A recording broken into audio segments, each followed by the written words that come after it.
Thank you all for braving the terrible weather out there. I'm sure that was a great incentive to come and sit inside over the lunch hour, but thank you for coming along. Before we started, I want to remind you of a talk we've got going on Tuesday next week, which is going to be about the role of journalism in reporting on state houses in state legislatures. That'll be very interesting. That'll be noon here on Tuesday. But now, without any more ado, let me turn it over to today's speaker. RonNell Andersen Jones is a university distinguished professor and Teitelbaum, I hope I pronounced that correctly, chair of law at the University of Utah. A former newspaper reporter and editor, Professor Andersen Jones is a widely cited national expert on news gathering rights, media defamation suits, and social media speech.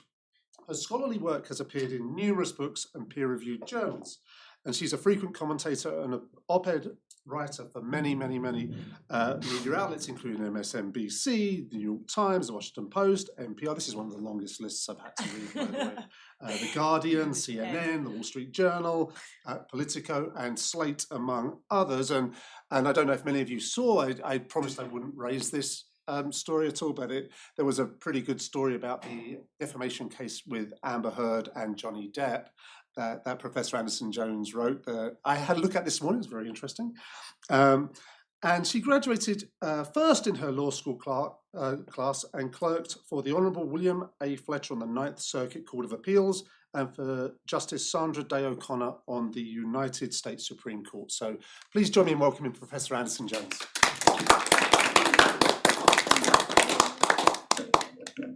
Thanks so much for that nice introduction and for having me here and for providing sunshine that I did not expect. I have layers and layers of coats and scarves and mittens, and then I got here and it was spring. I have been invited to talk about defamation, disinformation, and democracy. And really, if we're being candid, the story here in many respects is the story of one major Supreme Court case, New York Times versus Sullivan, which has very much come to sort of be at the intersection of all of these ideas. What I want to do is sort of tell you about that case and its context and why it matters, and then describe some recent judicial rumblings urging us to reconsider this longstanding First Amendment rule from this case. And then I'm going to be provocative. I'm going to agree with many of the diagnoses that accompany these rumblings, but actually disagree with the proposed cure. That is, I think we do have this social ailment, but the medicine that some folks on the court want to prescribe, I think would, in fact, make us sicker rather than healthier on this front. And last, and this may extend into the Q&A, we can use some very recent cases to illustrate why the First Amendment protections that were afforded in this New York Times versus Sullivan case remain so timely and important, and why the kinds of threats that the justices were concerned about in Sullivan may actually remain kind of top of mind for us today. Okay, so let's start with some quick basics of defamation or libel law. It's a tool that is used to remedy statements that defame someone, so falsehoods that damage a reputation, make people think less of you. A person who claims that a defamatory falsehood has been told about them can sue and can recover damages against the teller of that harmful lie.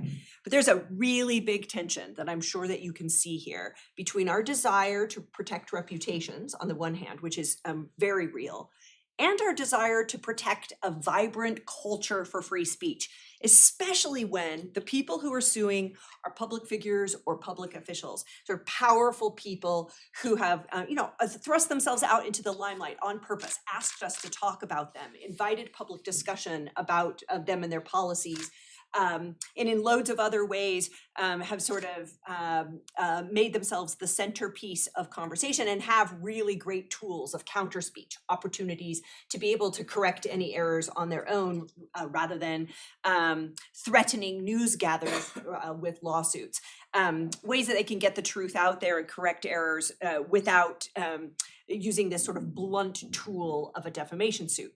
And it is really because we've seen that these defamation suits can be weaponized by powerful people in ways that are harmful to our broader democracy, that we've developed this constitutional rule that tries to strike the balance in favor of those democracy enhancement, free speech values.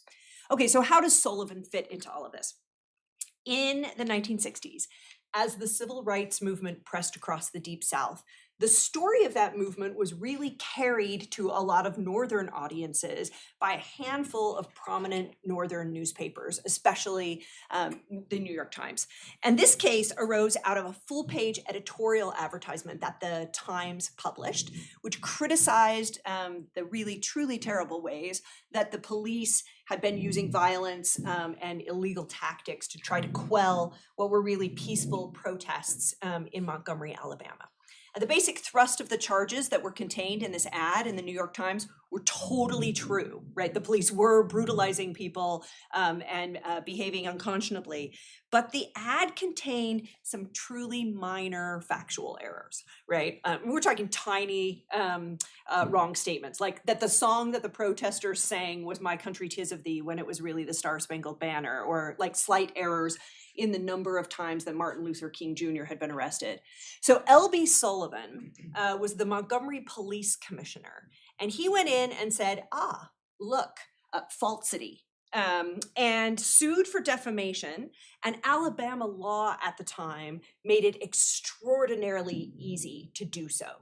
A jury awarded a $500,000 verdict against the newspaper, which at the time, right, in early 1960s dollars, was a staggering amount of money. And it was upheld by the Alabama Supreme Court. And actually, this was one of almost a dozen of these sort of vindictive libel suits that were filed by Alabama officials alleging libelous reporting of local events and seeking a total of more than $5.5 million in damages. And everyone could see what was really going on, that this wasn't about reputation.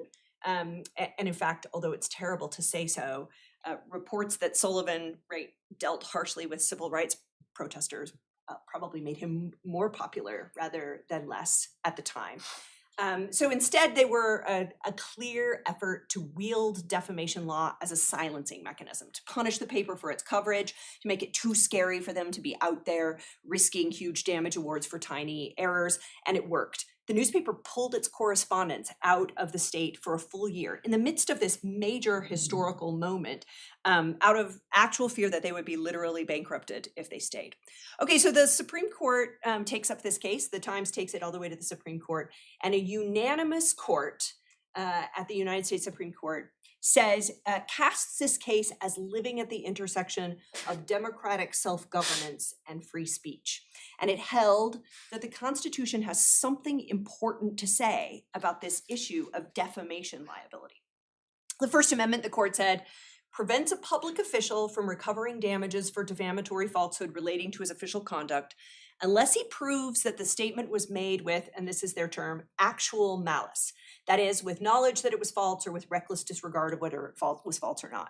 And what this means is, because of the First Amendment, if you're one of these public officials, it isn't enough for you to show that the news organization got something wrong about you, or even enough to show that it was sloppy or uncareful.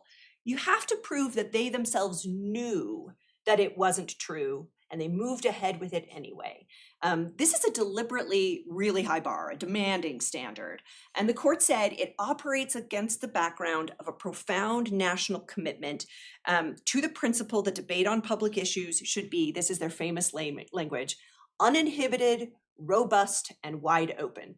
And that these kinds of conversations that we're going to have about important stuff may well include vehement, caustic, and sometimes unpleasantly sharp attacks on government and public officials. So like the core here is that criticism of the powerful and the kind of conversations that emerge out of that criticism are at the core of the First Amendment's purpose and their value to us as a citizenry. And the court said the Sullivan situation showed us why we really have to make it hard for these people to bring these cases. There is this so-called chilling effect that's posed by that kind of looming threat of staggeringly expensive litigation damages. If people are out there thinking that any small error is going to lead to millions in damages, they just won't even try to give us news on important, sensitive political topics. It's impossible to get everything right all the time.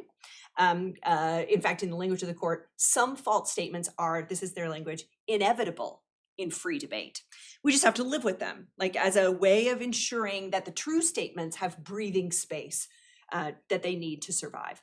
And after Sullivan, a set of cases expanded this doctrine to include not just public officials, but also so-called public figures, people who have achieved either broad fame or power or become central to some specific conversation on a matter of public concern. They too, these other powerful people, also have to show knowing falsity or reckless disregard for the truth if they want to prevail in these kinds of cases. Okay, so for 60 plus years, this was essentially unquestioned, anchor precedent, uniformly regarded as the basis of the way that we operated First Amendment law. And then in 2015, then candidate Donald Trump announced on the campaign trail that among the things he would like to see happen is what he called opening up of libel law, by which he meant, I think, almost the opposite. It depends on the person whose shoes you're standing in. The opening up of libel law for public officials and public figures like him, making it easier, in other words, to bring these suits from that vantage point. A few years later, one justice at the United States Supreme Court agreed. Justice Clarence Thomas, in a dissent from denial of certiorari, so the court was asked to take a case, it just declined to take it, and he chimed in about why they should have. He said he would have taken that case and he would have taken it as a vehicle for reconsidering Sullivan, for changing that rule that we just talked about. Now, some folks didn't think that that was that big of a deal. Justice Thomas has somewhat idiosyncratic views that are rooted in originalism, a strict version of originalism that would consider the First Amendment from the vantage point of what it meant to those who wrote it in 1790. And so it was a sort of a lone voice buying into the notion that Sullivan should be reconsidered. But a few years later, he was joined by Justice Gorsuch. And Justice Gorsuch argued a different, not so idiosyncratic reason for unwinding Sullivan, that a new media environment that facilitates the spread of disinformation requires reevaluation of that constitutional standard. So he's pointing to things we've all seen, right? A rapid spread of social media conspiracy theories and other online lies.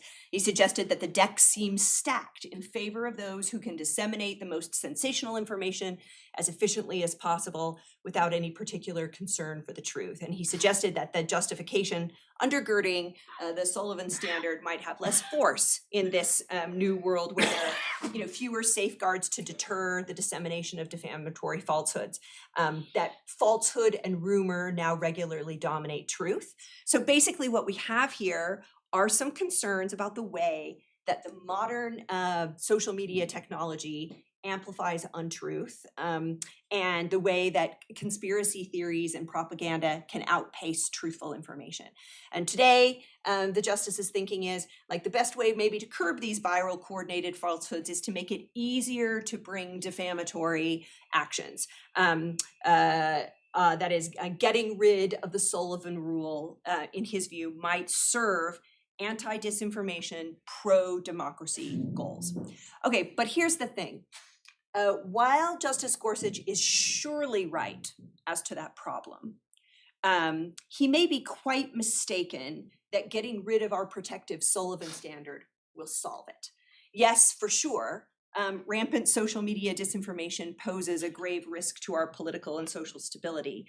But there's a troubling disconnect, I think, between the kinds of things that he would like, the kind of remedy he would like to invoke, and the kinds of problems that we have on hand. My point here is that when we look at who the winners and losers would be if we did this Sullivan scale back, it turns out that it really mostly harms those entities that are incentivized to get information right and to invest in careful news gathering and to engage in important journalistic investigations exposing those who are peddling disinformation.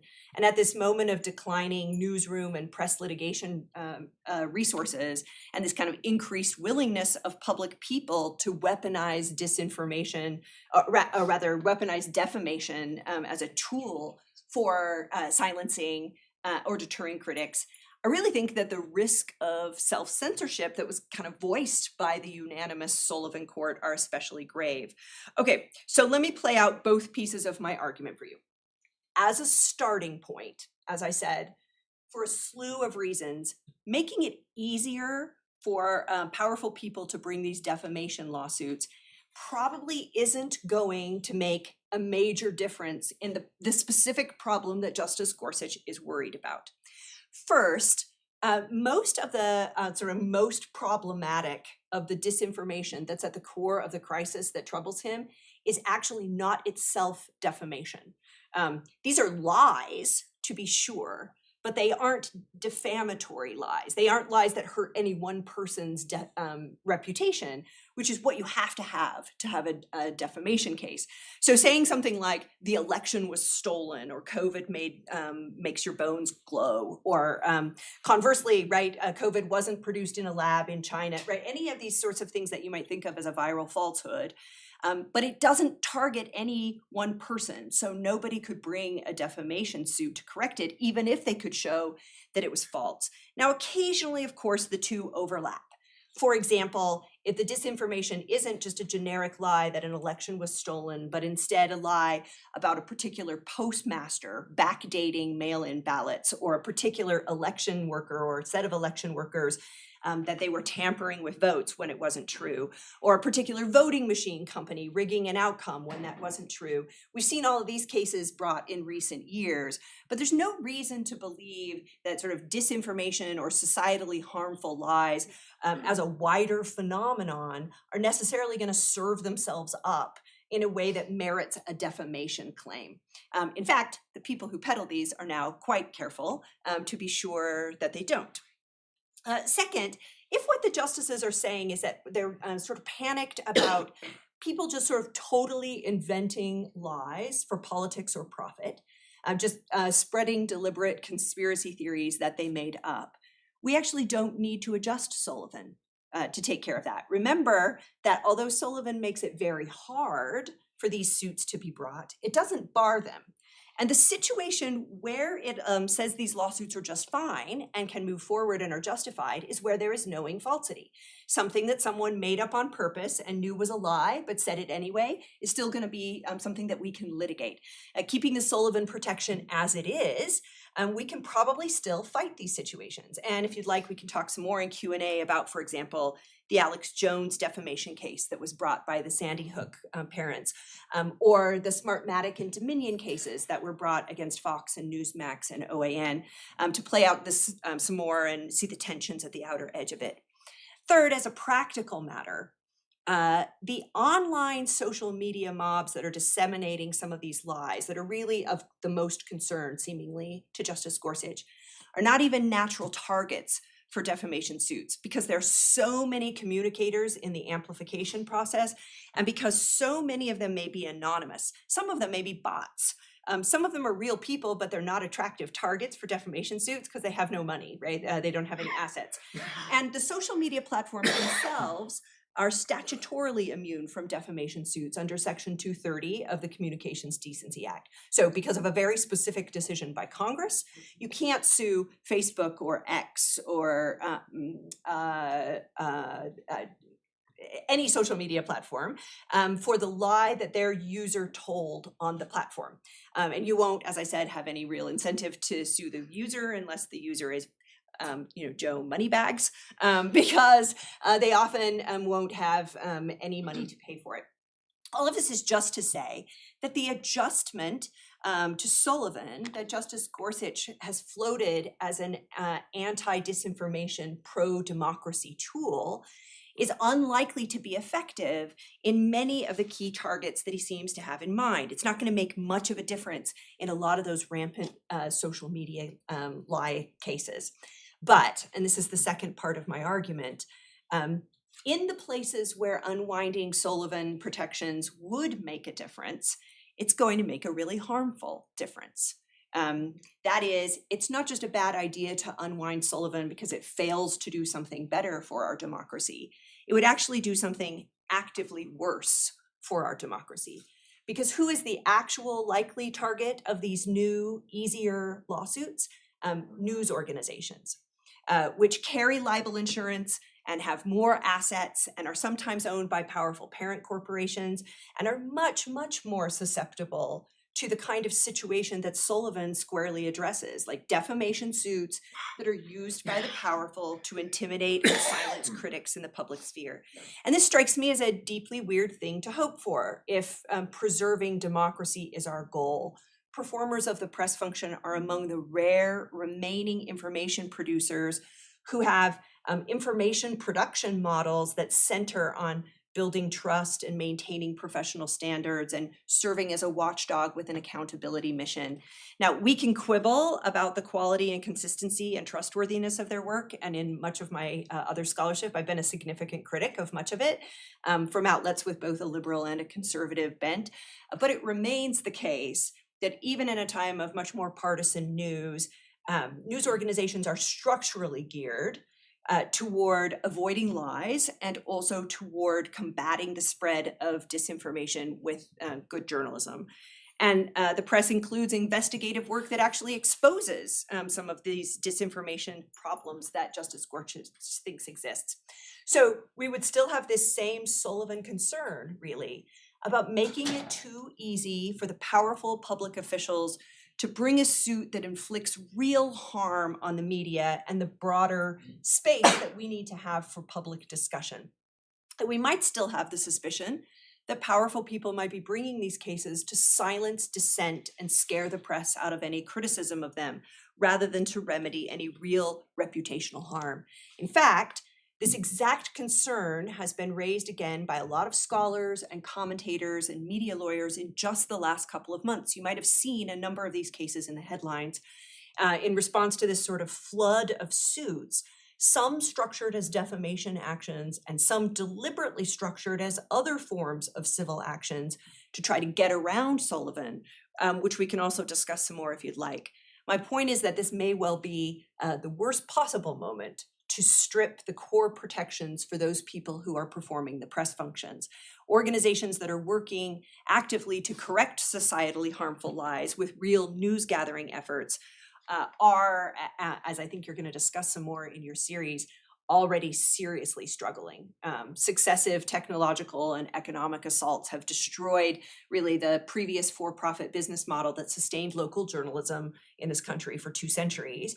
And those local news is especially financially imperiled. But organizations that are larger are also struggling. And the cost of defending a libel suit can easily wipe out a local or regional news organization. So we are worried about the First Amendment heftiness for the little guys. But we're also worried about it for the big fish, too. Other larger news organizations now find themselves with corporate parents like Disney, which owns ABC, and Paramount, which owns CBS. And those companies do, for sure, have the money to stand up for journalism or the First Amendment. But as a matter of corporate self-preservation, they may at the moment be making different calculations. And a lot of folks who are thinking about this problem say these companies are still basically facing the Sullivan-style problem about what a powerful figure will do to them and how the combined pressure of civil lawsuits on the one hand and regulatory pressure on the other could relatively quickly bury them.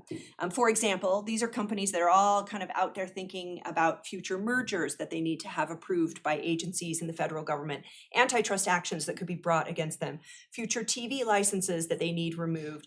They want to avoid FCC or Justice Department or IRS investigations or other wider interactions at the many kind of touch points that the wider corporation might have with the federal governmental bureaucracy if it were weaponized against them. And like the roles of these corporations is a complex, separate piece of this puzzle, and one that I have lots of other thoughts on.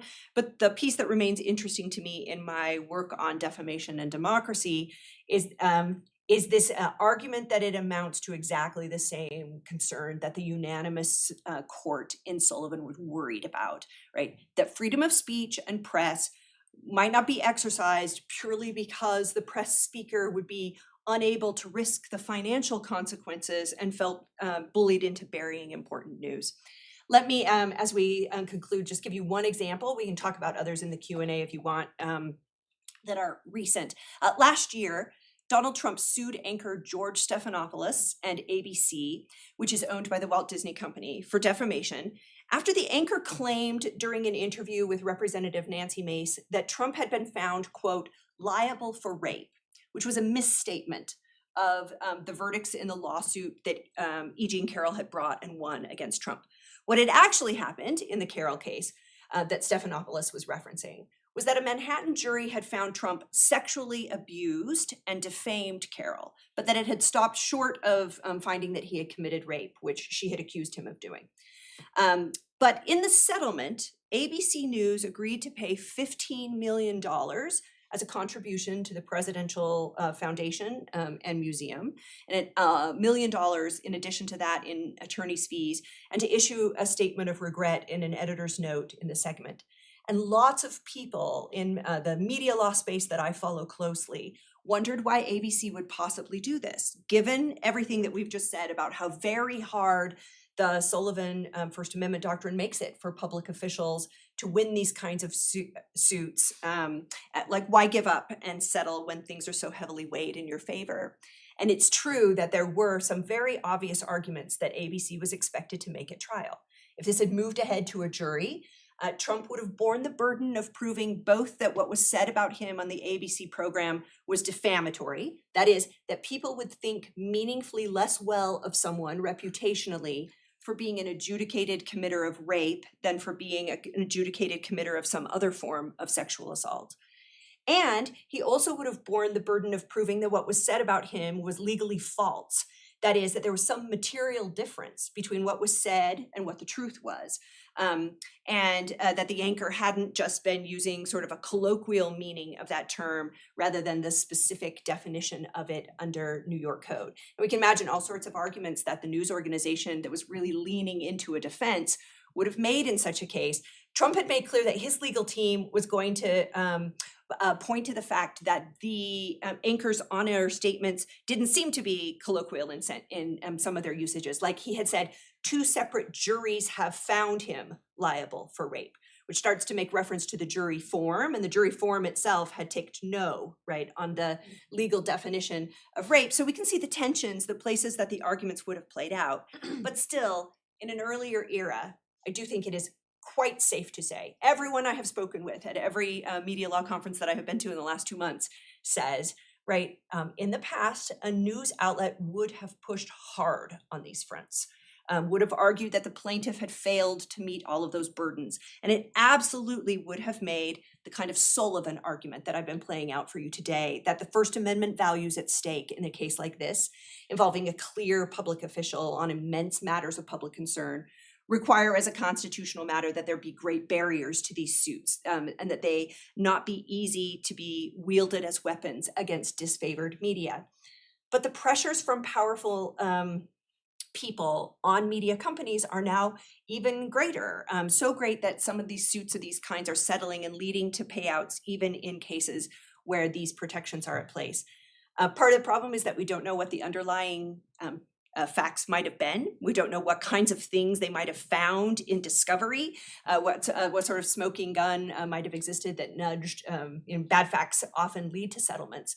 But the fact that that these sorts of situations are still leading to more settlements, and in this case and in several others that we can discuss if there's more interest, and that they aren't moving forward with the kinds of really core arguments that they used to always make on the rights of news organizations to make editorial judgments about their work, the strong protections in defamation suits, the need to preserve a vibrant public debate. The fact that we're not seeing those kinds of arguments coming out and instead seeing settlements signals to lots of folks that the tides may have turned in meaningful ways. My wider point in all of this, and I'll stop now and welcome some thoughts from all of you, is that Justice Gorsuch is for sure right that democracy cannot afford to ignore the ongoing informational crisis and the rampant lies and the viral conspiracy theories. But I think democracy also cannot afford to fruitlessly hamstring the few remaining entities that are making journalistic news gathering contributions to its public discourse. I think at this crucial moment when the preservation of the press function is a matter of immediate concern, the facts on the ground really signal to us that a reconsideration of Sullivan won't be democracy enhancing, it will be democracy threatening. So thanks so much for your time. I look forward to our conversation. That's great, thank you. We have a bit of time for questions here, and I'd like to just ask something straight away. Okay. If I may. But first thing, I want to point out to everyone here, if there's anyone here that does not have a subscription to a local newspaper or a regional one, you should really think about that. You know, don't want to quote the current Washington Post, but I'm going to have to with the democracy dying in the darkness. It really does. It starts at the local level. But my question really is about, I love the idea of the chilling effect that this would have, and we see this completely with the ABC settlement.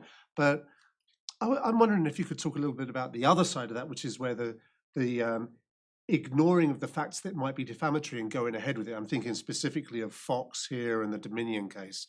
Maybe you could speak a little bit about that. That was a really interesting case. Yeah, I mean, if you read New York Times versus Sullivan, the Supreme Court isn't at all concerned with chilling one particular kind of speech, which is deliberate defamatory lies, right? We kind of want to chill people from saying those. We would like in a society, ideally, not to have news organizations or people, right, inventing stories that are untrue and are harmful, both harmful to our broader dialogue in the public sphere, but also in terms of defamation laws concerns, harmful to individual entities or individual companies. And the Smartmatic and Dominion cases that one of them, most of the Dominion cases have played out. The key case, Dominion versus Fox News, reached a settlement at the very 11th hour. Truly, a bunch of us were like at the airport on our way to Delaware to watch the suit, and the jury was being impaneled, and Rupert Murdoch was in the back room getting ready to testify when the settlement was announced. But there are other similar cases from a parallel voting machine company called Smartmatic that are still underway now.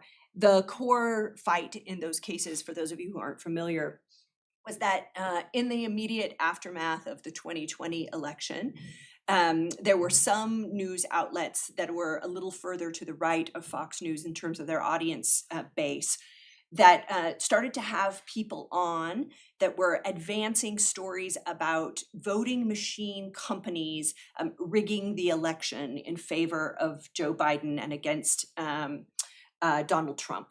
And there were a set of folks, individual litigants who are now also named in these suits, Rudy Giuliani, Sidney Powell, some folks in Donald Trump's inner circle who were regular guests on news programs telling some of these stories and named voting machine companies by name, right? So that's important to us. Why? Because, right, it goes from it being we have concerns about this election, or we think this election was rigged or stolen, kind of genericism, to a targeted attack on a company. This company, which has a reputation, right, to preserve of running elections fairly, has now, they argue, been falsely and defamatorily had a lie told about them. And so the story of the Fox News version is that there were internal documentation that became public during the course of the case, over the course of discovery in the lawsuit, revealed some internal discussions in which Fox News was worried about losing audience share to some of these other organizations, right? Viewers are leaving because they crave this kind of content. They want to be hearing these kinds of stories about this. And so perhaps we should amp up our coverage of some of these sorts of things. The question that was posed in that case is whether there was enough evidence internally in some of this documentation to clear that very high hurdle that we have in Sullivan, right? Smartmatic and Dominion, they bring these suits. They are public figures, right? They're prominent, famous companies. It's on an obvious matter of public concern, so they have to reach the Sullivan standard. And Fox News can't be held liable in those situations, for reasons that I feel really strongly about, right? I was very, very nervous that among the things that might happen in that situation is that people would feel so upset about the Fox News situation and the lies that were told about Smartmatic and Dominion that they would want to water down Sullivan, right? That they would say, you shouldn't have to show with such specificity, you should make it easier, right, to sue and bring accountability on this. And I was a strong voice against that, and in part because if you water it down in a situation in which you have an ideological or a outcome preference, you find yourself in a real box when we don't have those kinds of protections for the weaponization of the suit in other directions. And you don't want anyone weaponizing a defamation suit against any news organization. And you also want to make sure that when there is a body of evidence that shows knowing falsity, that Sullivan can be achieved. So that's what the lawyers for Dominion set out to do. And in a motion for summary judgment, they revealed this sort of real sort of fire hose of internal information about that they said was evidence of knowing falsity. People texting each other internally within the newsroom and within the news organization, saying things like, these sources that we're having on to tell these stories about these voting machines, are like, these are words from it, crazy. And so, right, she's obviously lying, or this is obviously not true. It was, to some of us who have been teaching Sullivan for a long time, a really shocking case, right? We had been out there telling our students, Sullivan is a very high bar. It's basically unwinnable. Like it precludes public figures and public officials from ever winning. And then this was the first time that we'd ever seen sort of that balance that Sullivan was designed to protect. Sullivan actually leaves open a door for those kinds of situations. And so if there is a broad, deep body of evidence to prove to a jury that not only that what was said was false, and not only that it harmed the reputation, but that it was said knowing that it was false and they moved ahead with it anyway, then recovery is allowable. And Fox ended up settling for $750 million, presumably because they made the calculation that there was enough there, that there was a real risk that a Delaware jury would find that even the very high Sullivan standard had been cleared. Questions? Yeah.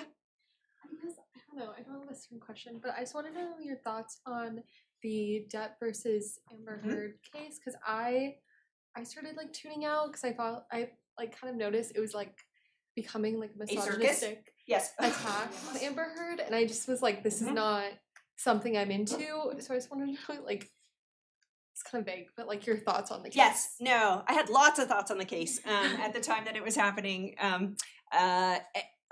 So that suit, which was actually two suits. It was Depp versus Heard and Heard versus Depp. There was a lawsuit and then there was a counter suit. They were brought simultaneously and heard at the same time in a courtroom in Virginia. And they were Sullivan suits. They were the sorts that we were talking about because both Johnny Depp and Amber Heard are public figures. They are people who have prominence and fame, widespread name recognition, capacity for counter speech, right? They both have, millions of followers and their work product is known to all people. So at the very outset of that suit, it was made clear that if either of them wanted to prevail, they would need to show knowing falsity or reckless disregard for the truth. The suit emerged out of an op-ed that Amber Heard published in the Washington Post at the generation of the initial days of the Me Too movement, where people were talking about the abuse of women by men, and she had described herself as a survivor of domestic violence, and although Depp wasn't named, you can prove that you were the target. This was actually totally uncontroversial. You can prove that it's aimed at you if through context it's clear to everyone that you were the person who was involved, right? Or you were the person in the domestic situation with that person, and then they said that they were involved in domestic violence. People can connect the dots and see that that's them. So he was able to show, as in defamation law terms, that it was of and concerning him. But then the question, the case sort of rises and falls on this question of falsity and the question of knowledge of falsity, right? Because it's not enough for either of them to prove that what the other was saying was not true. They had to go on to prove that it was said knowing that it wasn't true, that there was a sort of deliberateness to it. My frequent co-author, Larissa Litsky, and I wrote a series of pieces for a number of popular magazines and online outlets and elsewhere. In the midst of it, using it as a lens through which to think about this wider drive to unwind Sullivan.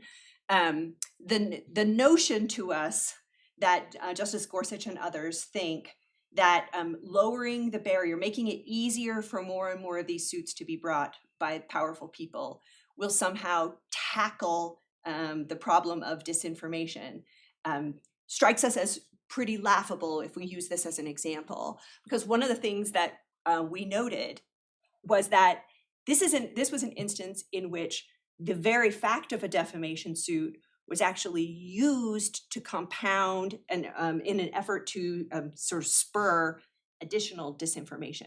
And some of this was probably calculated as a various public relations matters, right? This sort of gentle spin of stories, but a lot of it, just like sort of the online world, took off.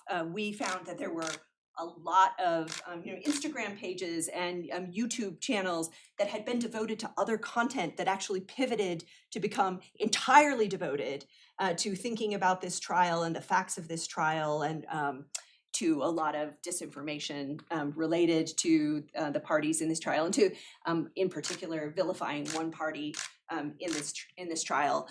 So thinking about the way that defamation law situates itself within the wider framework of these problems of democracy enhancement and these problems of disinformation control, I think is really important. It's a snappy pop culture snapshot of the wider set of problems. Yeah. Do you have any examples of like what it looks like to prove deliberateness, especially like because of all of the misinformation that is in the media, and how easy it is to be led astray, Yes. especially for like smaller outlets? Yeah. I mean, the Dominion case that we just talked about gave us a real moment in time on that. Certainly, if you have the sort of smoking gun, right, the internal dialogue that people within the newsroom are having with each other, we think this is a lie, let's move forward with it anyway, right? Like that's a pretty decent piece of evidence, right? That they knew it was a lie and moved ahead with it anyway. In other situations, there have been lots of fights about sort of how much should get you there. So there's a quite famous case, recent case, that was brought against the New York Times by Sarah Palin and her political action committee. The short version of the story is that they ran an op-ed, an opinion piece, after there was, I don't know, it was long enough ago that most people in this audience don't remember it. There was a shooting at a congressional baseball game or softball game. And in the day, like in a quick turnaround piece of opinion work, in the immediate aftermath of that, the New York Times wrote a piece about how, right, there's too much rhetoric that's kind of floating around that is giving rise to these shootings and sort of urging people to take violent actions using guns. And as a single line, they made reference to the shooting of Representative Gabby Giffords in Arizona, and suggested that had happened after Sarah Palin's political action committee had put out ads that had put Gabby Giffords in like some crosshairs, right? That sort of like suggested that she was a target.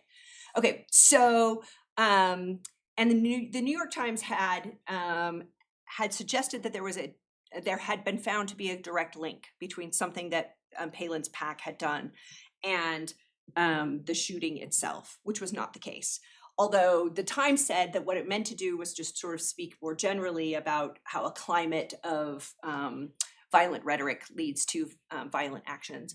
But there were days and days, truly days of evidence introduced in that case involved on this question of knowing falsity or reckless disregard for the truth. So Palin's PAC, for example, was introducing stuff that said, you, the Times, in some of your own earlier work, published stories that said that there wasn't that direct link, or you, the guy who worked as the editor at the Times, you had other jobs in journalism elsewhere where you reviewed stories that had talked about this debate and this discussion and had thought that there wasn't this connection. Conversely, there was a bunch of evidence from the Times about how they were just on a tight deadline and how they had meant to convey a particular thing, how there's internal text messages between them saying, oh gosh, like did we accidentally suggest that there was too great of a link than we meant for there to convey? Like in middle of the night texts from them saying, should we reword this? Do we need to take this down? A correction the next day, right? This suggests that it wasn't something that they sort of like sat out to do. And you can see that's how the debate happens. It's just like in any other area of the law, there's going to be evidence introduced in one side or the other. There are the rare smoking gun cases. There are a huge number of cases in which there's simply no evidence. The evidence is that this was sloppy, terrible journalism, but not that it was knowing falsity. And so they're kicked out at a very early stage. Mm-hmm. And then there's this stuff in the middle where there's some tension. Thank you. Yeah. I hope I say this correctly. If you're able to speak to policy, are there any sort of shifts in policy or regulation that you might like to see in the future that could uphold the intended protections of Sullivan and keep separate the influence of the ultra-wealthy and powerful from democratic discourse? Yeah, there are a couple of things. That's a great question. So I guess one piece, I have three subset answers to this. One thing that my co-author Sonia West and I have been working very hard on, we organized a year-long program at Columbia at the Knight First Amendment Institute last academic year, to get together a group of scholars and commentators who have been thinking about the broader future of press freedom as a legal matter. We do think that it's really, really important that the courts start to recognize and develop a specific freedom of the press as compared to a freedom of speech. We all have a vibrant freedom of speech, and it's been built out in a really significant way through some vibrant doctrine by the court. But the press clause is remarkably underutilized by press litigants and remarkably under-theorized by the United States Supreme Court, and we would like to see more development happen there. So as a constitutional matter, that's like sort of at the top of my wish list. As a statutory matter, very top of my list is the beefing up of and the development of what we call anti-SLAPP laws. SLAPP is an acronym. It stands for Strategic Lawsuits Against Public Participation. They're the kind of thing we've been talking about today. When someone brings a suit, and it's not because they really got defamed or that they really felt like they were hurt, it's because they want to send a message that you need to be quiet and shut up, right? They want to encourage the person who is speaking not to speak. The prototypical example is like somebody says something in a rhetorical flourish at a city council meeting in a small city, right? Walmart's coming in and they're taking over everything, and somebody stands up and says like, this is ridiculous, right? They're taking this land at such a low rate. It's robbery, right? And everyone knows that no one meant to suggest that like Walmart was committing a robbery, right? But if Walmart were to bring a defamation suit, right, to try to suggest this, it's going to ultimately get thrown out. It's going to ultimately lose. But there might be $1 million worth of legal expenses before you get to the stage at which it loses. And then the person on the other end of that has basically just been knocked down by the company using defamation law as a tool. Anti-SLAPP statutes are designed to stop that problem. They give you, if you feel like you're being subjected to that kind of suit, it's totally meritless. It's only strategically to try to stop me from participating in public dialogue. You can ask at the front end for the court to take a look at that, to cast it out, to actually have the other side pay your legal fees. The development of those is happening in some states, but not all. Some states have them, but they're relatively weak. Making sure that we have really strong anti-SLAPP protection would be super important to me. And then I guess as a third point, if we're moving from like constitutional to legal to real world practical, it matters a lot to me that the tone with which we speak of the press and the press function in a democracy. I have sort of all sorts of goals about the sort of civic dialogue, including conversations about how vital it is to be able to recognize and support good news gathering when it happens, to make sure that I mean, one of the reasons that some of these recent settlements are happening, and one of the reasons why the press is feeling so under the gun at the moment, is that the larger scale efforts by people in politics and power to take action against against press speakers that they don't care for has a really key component of undermining public trust in the press. So things that it's easy for some people to sort of laugh off or shrug their shoulders at, or even for some members of the press over time, like sort of see it as a badge of honor. Things like, being labeled fake news or the enemy of the people or the lamestream media or whatever. Those things, over time, they are in fact one of a set of tools that are used to undermine press freedom, because in all of these instances that we're talking about, there's going to be a jury on the other end of it, right? A jury that is making the calculation of whether we apply Sullivan in a significant way or a less significant way, and that might be more amenable to arguments against the press and more and less favorable to the sort of values of press freedom than they might have been a decade ago. And that concerns me significantly. I think it's a key piece of the wider problem. So I would hope that people who care about law and policy and democracy would make it a priority when we're thinking about the kinds of liberties that we care about preserving and the kinds of pro-democracy actions that we want to take. I think that having preservation of the press function and valuing the press function should be way up at the top of the list. Yeah, okay. So this is sort of us at the wheelhouse of American law, but in the context of a chilling effect on civil society, have you or your colleagues looked much at other countries, say Germany, where you have cabinet members bringing suits against people for insult and defamation? Yes. We should note that the United States of America and the First Amendment doctrine, we essentially stand alone. Sullivan, we stand alone amongst organized democracies in the world on the level of protection that we give against defamation suits. The most common comparison is always with the UK, because we sprang from them. Our common law, our defamation law, we brought it across the sea with us and we established it here. And then we overlaid Sullivan on top of it, not because of our Constitution, because our First Amendment is unique. The sort of core governing principles that we set forth in the Bill of Rights about free speech make us totally unique in that front. I have lots of friends who teach and practice in the UK who see the the other side of it. They have had to work to try to curb these kind of weaponized defamation suits through other means. So they use things like damages caps, right? Making it so that the number that you can win is not very big. Now they're pushing quite hard for building out some of those anti-SLAPP laws that we described. The mechanism by which we've gotten there is a very American mechanism, right? Sullivan just really rises and falls on this notion that about self-governance. We have to be able to talk about our public officials in ways that are kind of wide open and vibrant and sometimes caustic and sometimes nasty. But that's because we